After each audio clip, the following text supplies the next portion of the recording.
So now we'll move to message. Sister Gibi Sarah is going to share the word of God with us.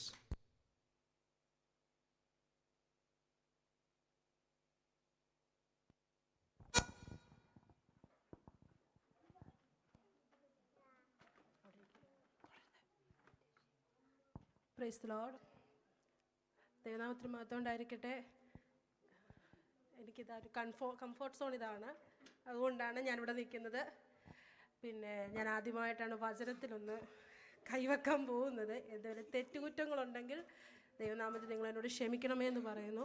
അതുപോലെ എല്ലാ വാക്യങ്ങളും ഒന്നും എനിക്ക് അത്ര അറിയില്ല. ഞാൻ പ്രതീക്ഷയുള്ളത് ടീന ചേച്ചി അങ്ങനെ കുറച്ച് പേരാണ്.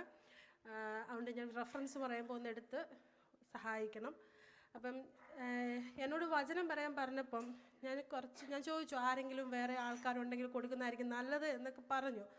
ഞാൻ അങ്ങനെ ആദ്യം ഇരുന്ന് പ്രാർത്ഥിച്ചപ്പോൾ ദൈവം എന്നോട് വെളിപാട് പുസ്തകമാണ് കാണിക്കുന്നത്. അപ്പം ഞാൻ പറഞ്ഞു, കർത്താവേ, എനിക്കത് ഒട്ടും വെക്കാത്ത കാര്യമാണ്. കാരണം വെളിപാട് പുസ്തകമൊക്കെ പ്രസംഗിക്കാൻ നിന്ന് കഴിഞ്ഞാൽ ഒരു 10 മിനിറ്റ് കൊണ്ടൊന്നും നടക്കത്തില്ല. പിന്നെ ഞാൻ ഓർത്തു, കുഞ്ഞുങ്ങളെല്ലാം ഇവിടെ ശ്രദ്ധിക്കണം. ഇങ്ങോട്ട് നോക്കിയേ, ഇതെന്തുവാണെന്നറിയോ? ഗിഫ്റ്റാണ് ഞാൻ കൊണ്ടുവന്നേക്കുന്നത്.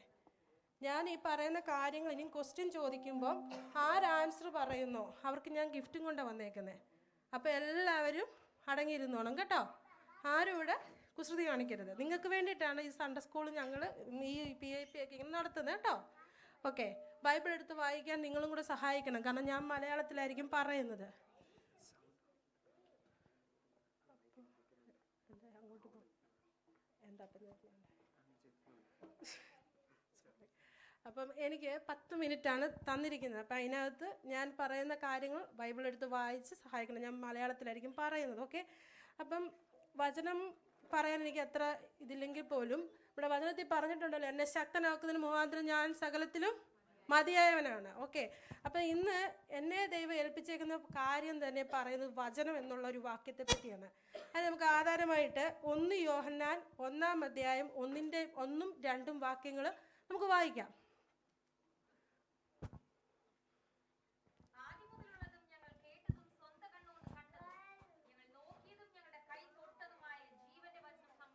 മതി, അത് മതി. അപ്പോൾ അവിടെ എന്താ പറയുന്നത്? ജീവൻ്റെ വചനം. നമുക്കൊരു വാക്ക് പ്രാർത്ഥിക്കാം. ഞങ്ങളെ അതിവാത്സല്യമായി സ്നേഹിക്കുന്ന സ്വർഗീയ പിതാവേ, ദൈവമേ, അടിയൻ ഈ വചനവുമായി നിൽക്കുന്നു. ദൈവമേ, നിന്ദിക്കുവാനും ലജിക്കുവാനും ഇടയായിത്തീരല്ലേ എന്ന് പ്രാർത്ഥിക്കുന്നു. നിൻ്റെ വായിലെ വചനം കർത്താവേ മറ്റുള്ളവർക്ക് ആശ്വാസമായി തീരട്ടെ എന്ന് പ്രാർത്ഥിക്കുന്നു. സകലവും ഞങ്ങൾക്ക് വേണ്ടി ചെയ്യുന്ന യേശുവിനെ അപേക്ഷിക്കുന്നു. കൃപയോട് കേൾക്കണമേ, ആമേൻ. അപ്പം എന്താണ് വചനം? അത് ജീവൻ്റെ അതായത് നമ്മുടെ എല്ലാത്തിനും ജീവൻ്റെ ആധാരമാണ് ഈ വചനം. ഇനിയും നമുക്ക് അതിനകത്തുനിന്നൊരു 4 ചിന്തകൾ നോക്കാം. എന്താണ് വചനം? അപ്പം അതിന് നമുക്ക് ആധാരമായിട്ട് യോഹന്നാൻ 1:1 വായിക്കാം. ആദിയിൽ വചനം ഉണ്ടായിരുന്നു, വചനം ദൈവത്തോടു കൂടെ ആയിരുന്നു, വചനം ആരായിരുന്നു? അപ്പം വചനം ആരാണ്? ഹലോ ജോയൽ, പേപ്പറൊക്കെ പിന്നെടുക്കാം. ബാബാ, വചനം എന്തുവായിരുന്നു മോനെ? ദൈവമായിരുന്നു. യേശുക്രിസ്തു ആയിരുന്നു എന്ത്? വചനം. ഇനി നമുക്ക് നോക്കാം, ഈ വചനം നമ്മൾ അനുസരിക്കുന്നുണ്ട് നമ്മുടെ ജീവിതത്തിൽ എന്ത് ഗുണമാണ് കിട്ടാൻ പോകുന്നതെന്ന്. അതിന് നമുക്ക് ആധാരമായിട്ട് മത്തായി 4:4 നോക്കാം. അവിടെ നമ്മൾ പറയുന്നു ഈ വചനം നമ്മളെ ജീവിപ്പിക്കുമെന്ന്. അതായത് മാത്രമല്ല വചനം കൊണ്ടും ജീവിക്കുന്നു. അപ്പോൾ ഇതെന്താ, ഈ വചനം നമ്മുടെ ജീവിതത്തിൽ ഒത്തിരി ഗുണങ്ങളുണ്ട്. ഞാൻ വളരെ കുറച്ച് കാര്യങ്ങളെ പറയുന്നുള്ളൂ, കാരണം 10 മിനിറ്റാണ് എൻ്റെ മുമ്പിലുള്ളത്. അപ്പോൾ ഈ വചനം നമ്മളെ എന്ത് ചെയ്യും? ജീവിപ്പിക്കുമോ? ജീവിപ്പിക്കും. ഇനി അടുത്തത്, ഈ വചനം നമുക്ക് രക്ഷ നൽകും. 1 പത്രോസ് 2:2 പറയുന്നു, ഇപ്പോൾ ജനിച്ച ശിശുക്കളെ പോലെ രക്ഷയ്ക്കായി വാഞ്ചിക്കുന്നെങ്കിൽ മായമില്ലാത്ത പാൽ കുടിപ്പീൻ. അപ്പം എന്ത് ചെയ്യണം? അപ്പം ഈ വചനം പഠിക്കും. വചനം ഉള്ളതുകൊണ്ട് അടുത്ത ഗുണം എന്തുവാ? നമുക്കൊരു രക്ഷയുണ്ട്. ഉണ്ടോ? ആദ്യം ഇപ്പം എന്തൊരു ജീവൻ നമുക്ക് വരും, പിന്നെ ഒരു രക്ഷ വരും. ഇനി അടുത്തൊരു പോയിന്റ് നമുക്ക് ഈ ഇതിനകത്ത് ചിന്തിക്കാനുള്ളത്, ഈ വചനം നമ്മൾ കേട്ടു, വചനം നമുക്ക് ഗുണമായി. ഇനി നമ്മുടെ ദൈനംദിന ജീവിതത്തിൽ എന്ത് ചെയ്യുമെന്ന് നമുക്ക് നോക്കാം. അതിനാധാരമായിട്ട് നമുക്ക് ഹീബ്രു ചാപ്റ്റർ 4:12 എന്താണ് അവിടെ പറഞ്ഞേക്കുന്നത് നമുക്ക് നോക്കാം.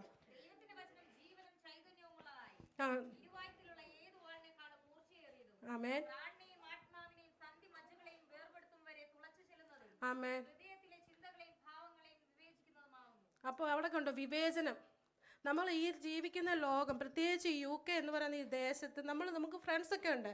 നമുക്കൊരു വിവേചനം വേണം, ഇല്ലേ? നമുക്ക് എല്ലാവരോടും പോയിട്ട് പറയാമല്ലോ, അവിശ്വാസത്തോട് ഇണയല്ല പെണ്ണ കൂടരുതെന്നാണ് വചനം പറയുന്നത്. അപ്പം നമുക്കൊരു വിവേചനത്തിൻ്റെ ഒരു ആത്മാവിനെ ദൈവം ഈ വചനം കേൾക്കുന്നതോടെ നമുക്ക് ലഭിക്കും. അതായത് ഒരു പരിജ്ഞാനം നമുക്ക് ദൈവം തരുന്നുണ്ട്. അപ്പം ഗുണങ്ങൾ ഓൾറെഡി പറഞ്ഞു കഴിഞ്ഞു. ഇനി അത് അനുസരിക്കുന്നതുകൊണ്ട് നമുക്ക് എന്തൊക്കെ കിട്ടുന്നെന്നുള്ളൊരു കാര്യങ്ങളാണ് പറഞ്ഞത്. എൻ്റെ ആദ്യത്തെ കാര്യം എന്താണ്? നമുക്ക് വിവേചനം തരും, നമുക്ക് പരിജ്ഞാനം തരും. കുഞ്ഞുങ്ങളായ നിങ്ങൾക്കത് വേണം, അത്യാവശ്യം. കാരണം നിങ്ങൾ വളർന്നു വരുന്ന പാതകളിൽ മാതാപിതാക്കളൊക്കെ ഇല്ലാത്തൊരു കാലഘട്ടം വരും. അന്നേരം എന്തൊരു ഒരു പരിജ്ഞാനത്തിൻ്റെ ഒരു ഇത് വചനം നമുക്ക് നൽകും. രണ്ടാമതായിട്ട് നമുക്ക് നോക്കാം യെരമ്യാവ് 23:29. നമുക്ക് പ്രശ്നങ്ങളുണ്ടല്ലേ? നമുക്ക് പ്രശ്നങ്ങളില്ലാത്തൊരാരേലും ഉണ്ടോ ഇവിടെ? എനിക്ക് പ്രശ്നങ്ങളില്ലാത്ത അറിയാം. കണ്ടോ, നമുക്കൊരു പ്രശ്നം വരുമ്പോൾ എന്തുവാണ്? വചനം, ദൈവത്തിൻ്റെ വചനം അങ്ങ് പറയുക. ഇപ്പം ഞാൻ ഈ ശരിക്കും പറഞ്ഞാൽ നല്ലൊരു ഗുഡ് സൗണ്ടായിട്ട് നിന്നപ്പോഴാണ് ഈ ക്രിസ്തീയ ജീവിതത്തിലേക്ക് ഇറങ്ങുന്നത്. അപ്പോൾ ഉണ്ടല്ലോ, എൻ്റെ അപ്പനായിരുന്നു എനിക്ക് ഏറ്റവും വലിയ പോരാളി. അപ്പോൾ അത് കഴിഞ്ഞപ്പോൾ അമ്മ പതുക്കെ അമ്മയെ അങ്ങ് അപ്പൻ്റെ സൈഡിലോട്ട് പോയി. അപ്പം ഞാൻ എപ്പോഴും പറയുന്നൊരു വാക്യം ഉണ്ടായിരുന്നു, അവരുടെ മുഖത്ത് നോക്കി, എൻ്റെ അപ്പനും അമ്മേനും ഉപേക്ഷിച്ചാലും യഹോവ എന്നെ കൈക്കൊള്ളും. അപ്പം അതാരാ? ദാവീദ് പറഞ്ഞതാ. അത് പറഞ്ഞ് ജയിച്ച് ഇവിടെ ഇപ്പം നിൽക്കാൻ കാരണം അത് തന്നെ. അപ്പം അതുപോലെ നമുക്കിവിടെ രോഗികൾ കോമൺ ആയിട്ടുള്ളതാണ് രോഗം. അത് സങ്കീർത്തനം 30:4 പറയുന്നു, എൻ്റെ ദൈവമായ യഹോവേ ഞാൻ നിന്നോട് നിലവിളിച്ചു, നീ എന്നെ സൗഖ്യമാക്കിയിരിക്കുന്നു. അപ്പം എന്തുവാ? ആദ്യത്തെ നമുക്കൊരു പരിജ്ഞാനം ദൈവം തരും. രണ്ടാമത് നമ്മുടെ പ്രശ്നങ്ങൾക്ക് ഒരു പരിഹാരം തരും. മൂന്നാമത്തെ കാര്യം നമുക്കൊരു പ്രത്യാശ തരും. അതിന് നമുക്ക് റോമൻസ് 15:4 വായിക്കാം. ഞാൻ പെട്ടെന്ന് പോവാണ്, കാരണം റോമൻസ്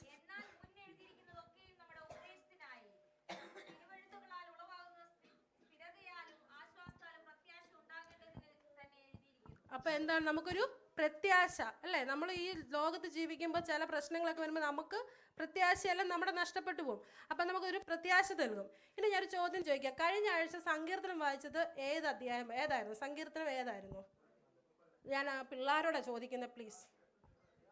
ആരാണ് കുഞ്ഞുങ്ങൾ? ആരാണ് പറഞ്ഞത്? ഇപ്പൊ ഗിഫ്റ്റ് ഉണ്ട്. 30?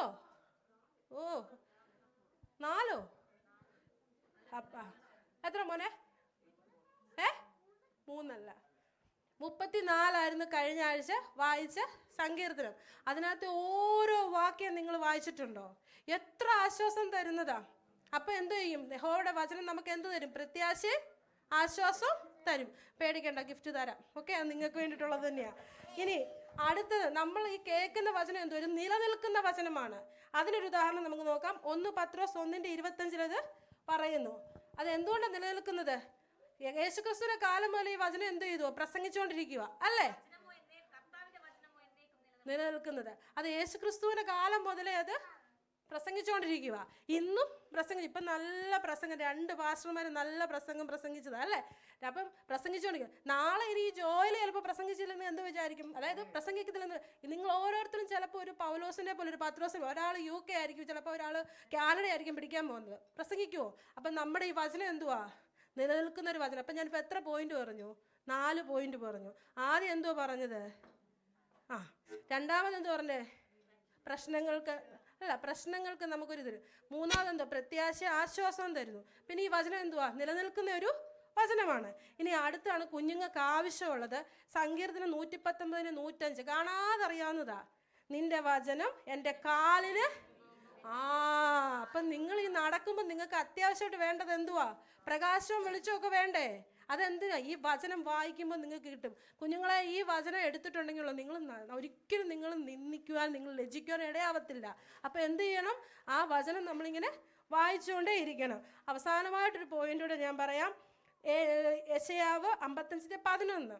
ഇത് ഞാൻ പറയുന്നത് ഇപ്പം ഓടിച്ച് പറയും. നിങ്ങൾക്ക് ആർക്കെങ്കിലും ഇതിൻ്റെ റെഫറൻസ് വേണമെങ്കിൽ ഞാൻ തരാം കേട്ടോ.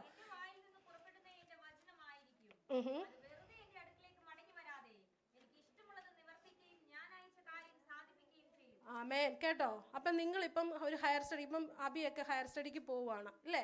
അപ്പോൾ ഒരു പഠിക്കാനൊരു ബുദ്ധിമുട്ടുള്ള കാര്യം ഒരു വചനം എടുത്ത് വായിക്കുക. ആ വചനം ഉണ്ടല്ലോ, ആ കാര്യം സാധിപ്പിക്കും. മനസ്സിലായോ? അപ്പം ഈ വചനത്തിൻ്റെ ശക്തി എന്ന് പറഞ്ഞാൽ അത്രയും വലിയൊരിതാണ്.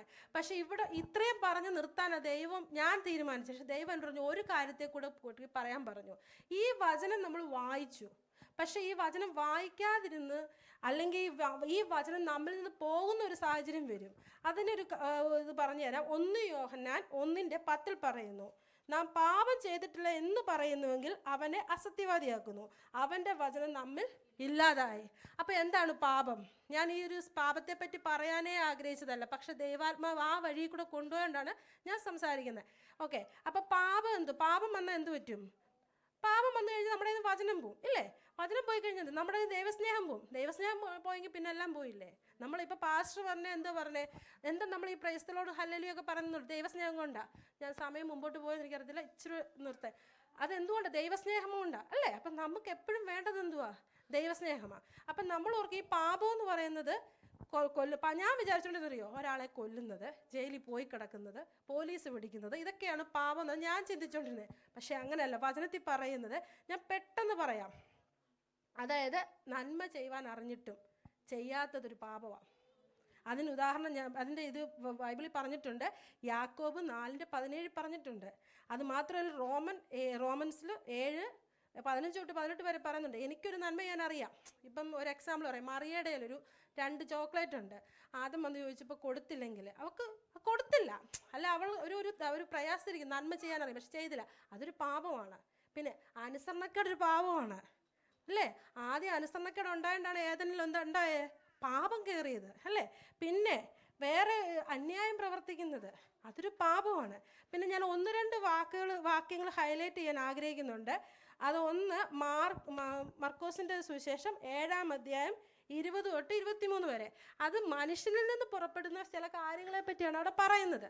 അതുകൊണ്ട് പറഞ്ഞിട്ട് ഞാൻ നിർത്താം, ഓക്കെ? പിന്നെ ഗലാത്യൻസിന് പറയുന്നുണ്ട്, ജഡത്തിൻ്റെ മോഹങ്ങൾ അതാണ് മനുഷ്യനിൽ നിന്ന് പുറപ്പെടുന്നത് അത്ര മനുഷ്യനെ അശുദ്ധനാക്കുന്നത്. അതെന്തൊക്കെയാ?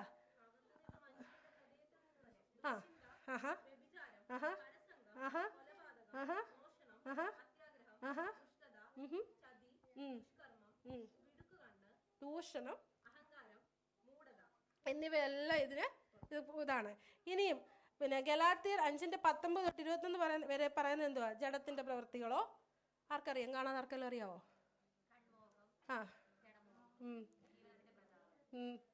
അതല്ല. പിണക്കം, ജാരശങ്ക, വിഗ്രഹാരത, ശാഠ്യം, പിണക്കം. ഇനിയുണ്ട്, കണ്ടോ? നമ്മൾ ഈ ഒരു UK എന്ന് പറയുന്ന ചില കാര്യങ്ങളൊക്കെ അതിനകത്തുണ്ട്. ഇവിടെ ഉള്ള ചില കാര്യങ്ങളൊക്കെ ദൈവത്തിൻ്റെ വചനത്തിൽ പറഞ്ഞിട്ടുണ്ട്. അപ്പം നമ്മൾ ആ പ്രായം എത്തുമ്പോൾ ഉണ്ടല്ലോ, നമുക്കൊക്കെ ഒരു ടെൻഡൻസി ഉണ്ടാവും ഈ ഒരു കുറച്ച് കാര്യങ്ങളിലോട്ടൊക്കെ പോകാനായിട്ട്. ഒരിക്കലും പോകരുത്. അതിങ്ങനെ പോകാതിരിക്കണമെന്നുണ്ടെങ്കിൽ ഈ പുസ്തകം ഉണ്ടല്ലോ ധൈര്യമായിട്ട് പിടിക്കണം. പാസ്റ്റർ പറഞ്ഞ പോലെ ഇത് പിടിച്ചോണ്ട് മാത്രമല്ല, ഒരു അഭിഷേകം കൂടെ നമുക്ക് വേണം. മനസ്സിലായോ? അപ്പം ഈ വചനം ഞാൻ പറഞ്ഞ പോയിന്റിലോട്ട് വരികയാണ്. അപ്പം ഈ വചനം എത്രയെല്ലാം കാര്യങ്ങൾ ഞാൻ പറഞ്ഞു. വചനം എന്താണെന്ന് ഞാൻ പറഞ്ഞു തന്നു. എന്തുവാ? യേശുക്രിസ്തുവാണ് വചനം. വചനങ്ങളുടെ ഗുണം എന്തുവാ? ജീവിപ്പിക്കുകയും ചെയ്യും, നമുക്ക് രക്ഷ പ്രാപിക്കാൻ ഇടയാക്കുകയും ചെയ്യും. പിന്നെ ഈ വചനം നമ്മളെ എന്ത് ഹെൽപ്പ് ചെയ്യും? എന്തെല്ലാം കാര്യത്തിന്? നമുക്ക് പരിജ്ഞാനം തരും, ഇല്ലേ? നമുക്ക് പ്രശ്നങ്ങളിൽ നിന്നൊരു ഇത് തരും, അല്ലേ? പിന്നെ നമുക്കൊരു പ്രത്യാശ, ആശ്വാസവും തരും. ഇതൊരു നിലനിൽക്കുന്ന വചനമാണ്. പിന്നെ അത് വെറുതെ വന്ന് വരുവല്ല ചെയ്യുന്നത്. അവസാനമായിട്ട് എനിക്ക് പറയാനുള്ളത് വെളിപ്പാട് പുസ്തകം 21:27. അതായത് ഈ വചനം പ്രമാണിക്കുന്നത് മൂലം നമ്മുടെ പേരൊക്കെ എവിടെ എഴുതിയേക്കും? ജീവന്റെ പുസ്തകത്തിൽ എഴുതിയിരിക്കും. ജീവന്റെ പുസ്തകത്തിൽ എഴുതിയവർ എവിടെയാ പാർക്കുന്നേ? നിത്യതയില്. നമ്മളെല്ലാം ഓടുന്നത് എന്തിനു വേണ്ടിയിട്ടാ? നിത്യത പ്രാപിക്കാനാണോ? അപ്പൊ ഈ പാപത്തിന്റെ പുറകെ പോയി കഴിഞ്ഞാൽ നിത്യത പ്രാപിക്കാൻ പറ്റുമോ? അപ്പൊ ഇന്ന് പോലൊരു തീരുമാനം എടുക്കണം. ഒരു ദിവസം ഓരോ അധ്യായമെങ്കിലും, ഇപ്പം പാസ്റ്റർമാർ പറയുന്നതിനനുസരിച്ചല്ല, ആൻറ്റി പറഞ്ഞുകൊണ്ടല്ല, വചനം വായിക്കണം. പണ്ട് ഞാൻ വായിക്കുമ്പോൾ എനിക്കൊന്നും മനസ്സിലാകുന്നു, പക്ഷെ ഇന്നുണ്ടല്ലോ ദൈവം എനിക്ക് വെളിപ്പെടുത്തി തരും. കാരണം അങ്ങനെ ദൈവത്തോട് സംസാരിക്കണം. അപ്പം നമുക്കെല്ലാവർക്കും ഈ വചനത്തിൽ അടിയുറച്ച് വിശ്വസിച്ച് മുമ്പോട്ട് പോയി ആ നല്ല നിത്യത, ഇളകാത്ത രാജ്യം നമുക്ക് പ്രാപിക്കണം. അതിനുവേണ്ടി ദൈവം കുഞ്ഞുങ്ങളെ ഇതിനെല്ലാം ഇടയാക്കട്ടെ. ഇത്രയും പറഞ്ഞത് കൊണ്ട് ഞാൻ എൻ്റെ വാക്കിൽ നിന്ന് ഉപസംഹരിക്കുന്നു. എനിക്ക് ഇത്രയും സമയം തന്ന PIPയോടുള്ള എല്ലാം സ്നേഹം അറിയിച്ചുകൊള്ളുന്നു. പിന്നെ എനിക്ക് ഈ ഗിഫ്റ്റ് ഒന്ന് കൊടുക്കണമെന്നുണ്ട്. ഇത് കുഞ്ഞുങ്ങൾക്ക് വേണ്ടിയിട്ട് ഞാൻ കൊണ്ടുവന്നു.